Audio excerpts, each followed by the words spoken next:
여러분 영등포 시장역에서 도보로 1분, 역세권이란 말도 부족한 위치에 63억 8천만 원짜리 근린주택을 투자금 0원으로 월 수입 1천만 원이라면 믿을 수 있을까요? 그뿐 아닙니다. 불과 2018년 11월에 사용 승인된 7년 지난 거의 새 건물이다라고 해도 무방할 준 신축 건물입니다. 만약 여러분이 이 영상을 끝까지 시청만 하셔도 인생을 완전히 바꿀 수 있는 기회를 잡는 겁니다. 법원에서 건성건성으로 조사한 세입자만 38명인데 놀라지 마십시오. 세입자 모두 대학력이 없습니다. 제가 이 경매 물건을 확인한 순간 심장이 요동쳤습니다. 여러분들께 공개하니 지금부터 집중하십시오. 끝까지 시청하시고 이 물건 갖고 싶으신 분은 저희 실전경매연구소로 연락 주십시오. 성심껏 도와드리겠습니다. 우선 먼저 이 물건의 기본 정보부터 확인하고 출발하겠습니다. 여러분, 이제 이 물건의 기본 정보부터 하나씩 확인해 보시겠습니다. 오늘 소개해드리는 경매 물건 소재지는 서울특별시 영등포구 영등포동 유가 38-1번지 2고 근린주택입니다. 사건 번호는 2024타경 11만 9955번인데 이 번호는 꼭 메모해 두셔야 합니다. 서울 남부지방법원에서 진행되고 있는 사건입니다. 이 건물의 감정가는 63억 8,011만 3,900원, 그리고 현재 여러분이 입찰하실 수 있는 4차 최저입찰가는 40억 8,327만 3천원, 감정가의 64% 수준입니다. 서울에서 이 정도 규모의 건물을 이 가격에 가져갈 수 있다는 것 자체가 이미 굉장히 큰 메리트가 됩니다. 대지 면적으로는 306.8평 약 92.8평, 건물 연면적은 985.48 약 298평 규모로 영등포 한복판에서 흔히 보기 어려운 준대형급 근린주택입니다. 입찰보증금은 4억 833만 원 10%이며 매각은 토지와 건물 일괄 매각으로 진행됩니다. 사건은 2024년 5월 23일에 접수되었으며 매각기일은 2026년 1월 15일 오전 10시, 여러분이 실제 입찰 가능한 날은 바로 이날입니다. 소유자는 나, 주요 채권자는 중, 그리고 청구 금액은 20억 3,608만 원으로 기재되어 있습니다. 이제 기본 정보를 확인하셨으니 이어서 이 건물이 왜 돈이 되는지 구조와 입지를 통해 핵심 가치를 자세히 보여드리겠습니다. 여러분, 이제 이 건물이 왜 돈이 되는지 구조와 입지를 통해 확실하게 보여드리겠습니다. 먼저 위치부터 보겠습니다. 이 건물은 영등포 시장역에서 도보 1분, 불과 85m 나는 사실상 초역세권이라는 말로도 부족한 입지에 위치해 있습니다. 뿐만 아니라 도로로 13분 거리에 영등포 구청역 있습니다. 불과 940m 거리입니다. 그리고 주위에는 영등포 중앙시장, 영등포시장, 로터리 상권, 각종 병원과 학원, 편의시설이 밀집해 있어서 원룸 오피스텔 수요가 거의 끊이지 않는 지역입니다. 특히 이 주변은 다세대 주택, 오피스텔, 근린생활시설이 혼재된 안정적인 거주 업무 복합 지역이기 때문에 공실이 발생할 리가 거의 없습니다. 이제 건물 구조를 보겠습니다. 이 건물은 지하 2층, 지상 6층, 총 8개 층으로 이루어져 있으며 연면적이 약 298평에 달하는 준대형 건물입니다. 지하는 1층과 2층 모두 주차장과 계단실 창고 용도로 사용되고 있고 지상 1층부터 3층까지는 오피스텔 및 사무실 용도로 구성되어 있습니다. 특히 2층과 3층은 각각 171, 251.8평 규모의 넓은 오피스 형태로 임대 수요가 꾸준히 유지되는 구조입니다. 4층부터 6층까지는 총 35세대 규모의 다가구 주택 원룸으로 구성되어 있습니다.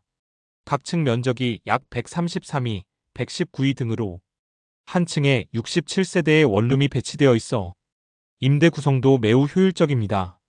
옥탑에는 제시외 건물인 창고 및 태양광 설비가 일부 포함되어 있으며 이는 매각 시에 함께 인도됩니다.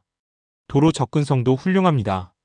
건물은 북측 8m 도로에 접하고 있어 차량 진출입도 수월하며 택배 배달 입주 이동 등의 생활 편의도 매우 높습니다. 또한 건물 바로 옆과 뒤쪽으로 교회, 대형 주택가, 편의점, 카페, 학원들이 연결되어 있어 야간에도 안전하고 유동인구가 꾸준한 상권입니다. 입지 구조를 종합해보면 이 건물은 오피스 주거 주차까지 모든 기능이 한 건물 안에 안정적으로 갖춰진 복합형 상품입니다. 이런 형태의 건물은 월세와 전세가 동시에 안정적으로 돌아가며 리스크가 매우 낮은 것이 특징입니다. 따라서 영등포역 신길역 영등포 시장역을 모두 끼고 있는 3중 역세권 중심에서 35세대 규모의 다가구 주택이 가득 차 있는 이 건물은 투자자 입장에서 수익 안정 성공실 위험입지 가치 모든 면에서 최상급 물건이라고 말씀드릴 수 있습니다. 이제 다음 단계에서는 여러분이 가장 궁금해하시는 권리 분석을 통해 세입자 38가구가 왜 모두 대항력이 없는지 그 근거를 하나씩 확인해 보겠습니다. 먼저 건물 등기부 등본을 한번 펼쳐서 분석을 해보겠습니다. 2018년 11월 29일에 채무자이자 소유권자인 나오오이 본 물건을 취득하였습니다. 그리고 8일 뒤인 2018년 12월 6일 중소기업은행에서 23억 4천만 원의 근저당을 잡았습니다. 바로 이 근저당이 말소기준 권리입니다. 그리고 이 이전에 가압류나 임차권 설정 등이 없습니다. 그리고 이 말소기준에서 이후로 2023년 9월 6일에 김오오이 1억 9천만 원을 임차권 설정을 하였습니다. 이 임차권 설정을 바로 후순위라고 합니다. 물론 이 이후의 모든 권리들도 후순위입니다. 이 후순위들은 한마디로 낙찰자가 인수하지 않는다는 말씀을 드리겠습니다. 계속 이어가겠습니다. 이후에 555, 255 등 많은 임차권이 설정되었지만 이 모두 후순위로 낙찰자는 인수하지 않습니다. 그래서 결론은 낙찰자가 인수할 권리는 아무것도 없다 이 말입니다. 그럼 이어서 임차인에 대한 권리를 확인해 보겠습니다. 임차인 조사는 법원에서 설렁설렁하게 조사한 것을 바탕으로 하겠습니다. 임차인은 모두 38분입니다. 이 임차인분들 중에 가장 먼저 입주하신 분이 2018년 12월 14일 입주하신 552씨입니다. 하지만 2018년 12월 6일 중소기업은행의 근저당보다 8일 늦습니다. 물론 하루 늦으나 1년 늦으나 같은 결과지만 아무튼 늦기 때문에 후순위가 됩니다. 이는 전문 용어로 대항력 없음입니다.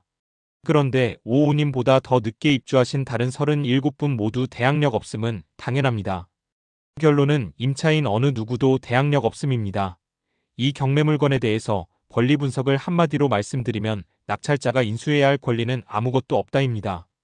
이런 물건은 참 귀한 물건입니다. 물론 투자자의 입장에서 말씀드리는 겁니다. 그럼 이제 이어서 금융 흐름을 한번 확인해 보겠습니다. 여러분, 이제 이 경매 물건을 1주택자가 추가로 취득하셨을 때 돈이 어떤 구조로 들어가고 나가는지 아주 현실적으로 안내해 드리겠습니다. 먼저 오늘 이 영상의 취득세 계산은 기존 주택이 비조정 지역에 있고 이번 영등포 물건을 추가로 취득해 일시적 2주택이 되는 상황을 가정하여 취득세 1.1% 기준으로 계산하겠습니다. 왜 이렇게 할 수밖에 없느냐 하면 여러 가지의 변수가 있고 특히 이 물건은 근린주택으로 주택과 근린이 혼합되어 있습니다. 만약 서울 지역의 주택을 소유한 사람이 이 물건을 낙찰받는다면 취득세가 8%가 될 수 있고 또 비조정 지역의 주택을 소유하신 분이 이 물건을 낙찰받게 되고 일시적 소유가 된다면 또 11%의 세율이 적용될 수 있고 복잡해지기 때문에 이렇게 계산할 수밖에 없습니다. 한마디로 사람마다 세금의 계산 방식이 달라진다 이 말입니다. 그럼 진행하겠습니다. 4차 최저입찰가인 40억 8,300여만 원에 낙찰된다는 기준으로 진행하겠습니다. 이 지역은 서울 영등포구로 투기과열지구에 해당됩니다. 따라서 1주택자가 또 주택을 취득할 경우 은행에서는 낙찰가의 40%까지만 대출이 가능합니다. 그렇다면 은행에서 지원되는 금액은 약 16억 3,300만 원 정도가 됩니다. 여러분이 직접 준비하셔야 하는 금액은 나머지 60%, 즉 약 24억 5천만 원 정도의 자기자본입니다. 여기에 취득세가 추가됩니다. 1주택자가 주택을 더 취득하실 때는 취득세가 1.1%로 적용되는데 오늘 물건의 취득세는 약 4,400여만 원 정도가 됩니다. 또 취득 과정에서 필요한 기타 비용들이 있습니다. 법무사 비용이 정확히 100만 원, 그리고 인지세와 등기 관련 비용, 각종 서류 발급 비용 등 세부 비용을 모두 합치면 약 23만 원 정도가 추가됩니다. 결과적으로 여러분이 이 건물을 손에 넣기 위해 전체적으로 들어가는 총 취득원가는 약 41억 2,600만 원 정도가 됩니다.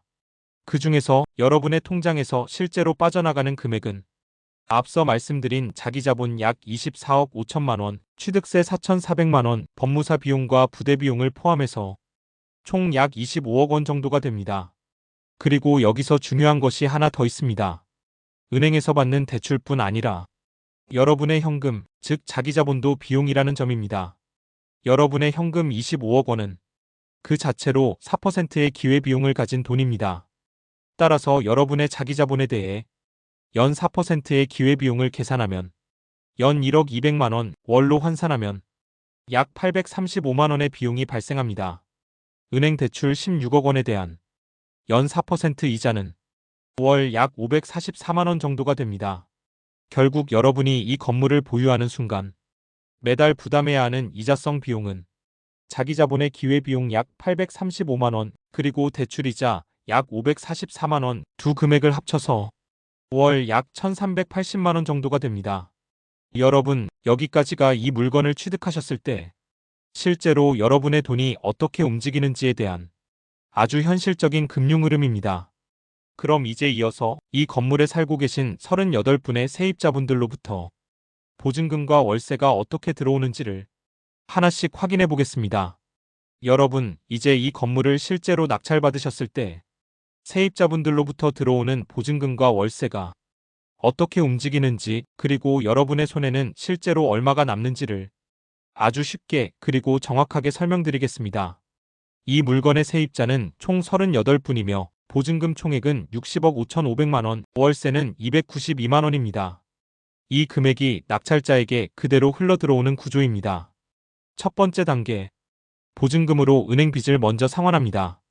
낙찰가 40억 8천만 원 중에서 여러분이 받으실 수 있는 대출은 규제지역 기준 LTV 40% 적용으로 약 16억 3,300만 원입니다. 즉 여러분은 이 건물을 낙찰받는 순간 대출 16억 3천만 원이 잡히게 됩니다. 그런데 이 건물의 가장 큰 장점이 바로 세입자 보증금입니다. 세입자 보증금 60억 5,500만 원이 들어오면 이 보증금으로 가장 먼저 은행 빚을 모두 갚습니다.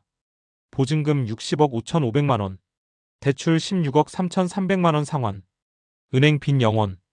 여러분, 이 순간부터 이 건물은 완전히 여러분의 것이 됩니다. 두 번째 단계, 남은 보증금으로 여러분의 투자금을 회수하겠습니다. 은행 빚을 갚고 나면 여러분 손에는 44억 2,170만 원이 남습니다. 이제 여기에서 여러분이 실제로 투입하셨던 자기자본 약 25억 원을 그대로 회수합니다. 남은 보증금 44억 2,170만 원, 자기자본 회수 25억 원, 19억 2,170만 원이 남습니다. 이 돈을 이자를 좀 많이 주는 신협이나 새마을 금고에 넣어두고 년 4%의 이자를 받는다고 가정을 하겠습니다. 그럼 이자가 1년에 7,686만 8천 원이고 월로 계산하면 약 640만 5천 원입니다. 그런데 여기서 매월 들어오는 월세 292만 원을 더하면 매월 932만 5천 원이 자동으로 들어오는 구조입니다. 그런데 여러분, 이뿐만 아닙니다. 지금 법원에서 조사 미비로 세 곳의 세입자에 대한 임대료를 확인하지 못하였습니다. 그러면 조사되지 않은 세 곳의 임대료를 평균적으로 보수적으로 볼 때 한 개의 방에 1억 6천으로 계산해보면 4억 8천입니다. 이 금액을 또 4% 이자에 대입해보면 연 1,920만 원이고 월로 계산하면 160만 원입니다. 방금 계산한 매월 수익 932만 5천 원을 합하면 모두 1,092만 5천 원입니다. 자, 어떻습니까? 여러분, 내가 투자한 돈, 은행에 대출한 돈 모두 회수하고 모두 갚고 난 다음에 24억 170만 원을 금융회사에 내 명의로 넣어두고 가만히 앉아서 매월 1,092만 5천 원을 벌어들이는 이 구조를 이해하셨습니까? 왜 투자자들이 한번 투자를 해보고 이 맛을 들이면 계속 투자만 하는 이유가 바로 이것입니다. 여러분, 여기서 정말 중요한 한 말씀을 드리고 진행하겠습니다. 고사성어 한 말씀 올리겠습니다. 역지사지라는 말을 합니다. 여러분들께서 여기까지 오셨다면 꼭 이 역지사지를 가지고 가셔야 합니다. 지금 이 건물, 이 물건에 있는 세입자분들, 임차인분들 얼마나 마음고생이 많으시겠습니까? 물론 이분들 중에는 보증금을 모두 받는 분도 몇 분 계시고 일부 받는 분도 계시고 한 푼도 못 받는 분도 계십니다. 여러분들은 이런 상황을 절대 만들면 안 된다는 마음을 가져셔야 합니다. 그러기 위해서는 금융회사에 넣어둔 남은 보증금을 절대 빼서 다른 곳에 전용을 해서는 안 됩니다. 무엇보다 이 물건을 담보로 대출을 받아서도 안 됩니다. 그러면 또 이 물건은 반드시 경매에 나갑니다. 금융사에 넣어둔 돈은 예비비로 세입자가 방을 빼면 그 돈으로 보증금을 내주고 또 새로운 세입자를 받으면 됩니다. 힘든 세입자에게 절대 우리는 눈물 나게 하는 일이 일어나지 않게 조심해야겠습니다. 저희가 세입자에 대한 배당 내역을 화면에 올려놓았으니 명도에 요긴하게 사용하시면 좋겠습니다. 자, 그럼 이제는 마지막 단계인 매각을 했을 때 과연 한 번의 경매로 얼마를 벌 수 있는지 확인해 보겠습니다.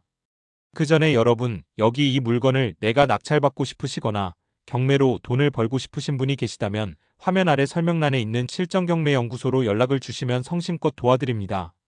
멤버십에 가입하시면 혹시 경매 물건을 검색이나 분석을 하시다가 의문이 있으면 실전경매연구소 전화번호를 휴대폰에 입력해 두셨다가 언제든지 전화해서 문의하실 수 있습니다. 그리고 저희들이 이 영상을 제작하기 위해 참 많은 노력을 기울이고 있습니다. 여러분들의 구독과 알림 설정은 저희들에게 큰 힘이 됩니다. 부탁드리겠습니다. 여러분, 이제 이 건물을 1주택 상태에서 3년 동안 보유하셨다가 감정가 그대로인 63억 8천만 원에 매각하셨다고 가정하고 실제로 여러분 손에 얼마가 남는지를 아주 현실적으로 그리고 정확하게 안내해 드리겠습니다. 여러분이 가장 먼저 보셔야 할 부분은 바로 매각가에서 취득원가를 뺀 양도차익입니다. 여러분, 이 건물의 취득 총액은 처음부터 끝까지 41억 2,600만 원으로 확정입니다. 그러면 양도차익은 이렇게 계산됩니다. 63억 8천만 원에서 41억 2,600만 원을 빼면 22억 5,400만 원. 즉 여러분이 이 건물을 3년 동안 가지고 있다가 팔면 22억 5,400만 원의 이익이 생긴다는 뜻입니다. 이제 여기에서 세금을 계산해야 합니다. 3년 동안 보유하셨기 때문에 장기 보유 특별공제는 6%가 적용됩니다. 22억 5,400만 원의 6%는 1억 3,524만 원입니다. 이 금액만큼 세금에서 공제가 됩니다. 그럼 실제로 세금이 부과되는 기준, 즉 과세표준은 이렇게 계산됩니다. 22억 5,400만 원에서 1억 3,524만 원을 빼면 21억 1,876만 원입니다. 여러분, 과세표준이 12억 원을 넘으면 바로 최고세율인 45%가 적용됩니다. 그래서 양도소득세는 21억 1,876만 원의 45%, 즉 9억 5,344만 원 정도가 됩니다. 여기에 지방소득세 10%가 추가되면 총 세금은 약 10억 4,878만 원 정도가 됩니다. 이제 마지막으로 여러분 손에 진짜로 남는 금액입니다. 양도차익 22억 5,400만 원에서 총 세금 10억 4,878만 원을 빼면 여러분이 실제로 손에 쥐는 돈은 약 12억 521만 원입니다. 여러분, 이 금액이 바로 3년 동안 이 건물을 안정적으로 보유하셨다가 매각했을 때 여러분 통장에 실제로 들어오는 순수익입니다. 여러분, 이제부터는 이 건물을 법인 명의로 취득하신 뒤 즉시 매각하셨을 때 실제로 얼마가 남는지 아주 현실적으로 안내해 드리겠습니다. 법인은 개인과 달리 취득세가 중과됩니다. 그래서 취득 단계에서부터 비용 구조가 크게 달라집니다. 하지만 그만큼 매각 시 세금 체계가 단순해 생각보다 훨씬 유리한 결과가 나오는 경우가 많습니다. 그럼 먼저 총 취득원가부터 확인해 보시겠습니다. 이 물건의 낙찰가는 40억 8,327만 3천 원이고 법인 취득세는 취득세 12%, 지방교육세 1.2%, 농특세 0.2%가 적용되어 총 5억 4,715만 8천 원 정도가 나옵니다.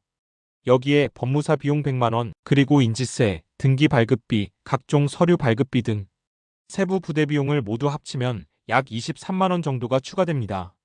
결과적으로 법인으로 이 건물을 취득하기 위해 들어가는 총 취득원가는 46억 3,166만 1,582원입니다.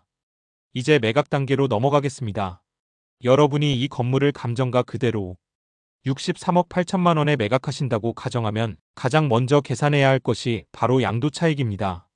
매각가 63억 8천만 원에서 총 취득원가 46억 3,166만 원을 빼면 여러분의 양도차익은 17억 4,833만 8,418원입니다. 법인은 개인과 달리 장기 보유 특별공제나 누진세율이 적용되지 않습니다. 매우 단순합니다. 양도차익의 22%가 법인세로 부과됩니다. 여기에는 지방소득세까지 전부 포함되어 있습니다. 따라서 17억 4,833만 8,418원의 22%는 3억 8,463만 4,452원이고 이 금액이 법인이 매각할 때 부담해야 하는 총 세금입니다. 이제 마지막으로 여러분 손에 실제로 남는 금액을 계산해 보겠습니다. 전체 양도차익 17억 4,833만 원에서 법인세 3억 8,463만 원을 빼면 여러분이 실제로 손에 쥐시는 순수익은 13억 6,370만 3,966원입니다. 즉, 이 건물을 법인 명의로 취득하셨다가 바로 매각하시는 경우 여러분 손에 남는 진짜 돈은 약 13억 6천만 원입니다. 여러분 방금 보신 것처럼 개인은 3년을 보유해야 약 12억 원이 남는 구조였지만 법인은 취득세는 조금 더 부담하더라도 바로 매각했을 때 오히려 약 1억 6천만 원 정도 더 유리한 결과가 나옵니다. 이 물건을 단기 매각 관점에서 보신다면 법인 구조가 훨씬 이득입니다. 여러분, 오늘 돈 되는 경매물건 영상 어떠셨나요? 끝까지 시청해주셔서 진심으로 감사드립니다. 저희는 항상 여러분이 한 푼이라도 아끼고 한 건이라도 더 안전하게 투자하실 수 있도록 가장 현실적인 숫자와 가장 정확한 흐름만을 가지고 영상을 제작하고 있습니다. 혹시 오늘 영상에서 조금이라도 도움이 되셨다면 여러분의 소중한 좋아요와 구독 그리고 알림 설정은 어렵게 영상을 제작하는 저희에게 정말 큰 힘이 됩니다. 특히 관심 있는 분들은 영상 설명란에 있는 연락처로 문의 주시면 여러분의 상황에 맞는 물건 분석과 실전 경매 전략까지 친절하게 안내해 드리겠습니다. 여러분, 경매는 배우는 사람보다 준비된 사람이 기회를 가져가는 시장입니다. 제 채널은 여러분이 그 기회를 놓치지 않도록 항상 먼저 계산하고, 먼저 분석하고, 먼저 움직이겠습니다. 오늘도 함께 해주셔서 진심으로 감사드립니다. 저는 실전경매연구소였습니다. 다음 영상에서 또 뵙겠습니다.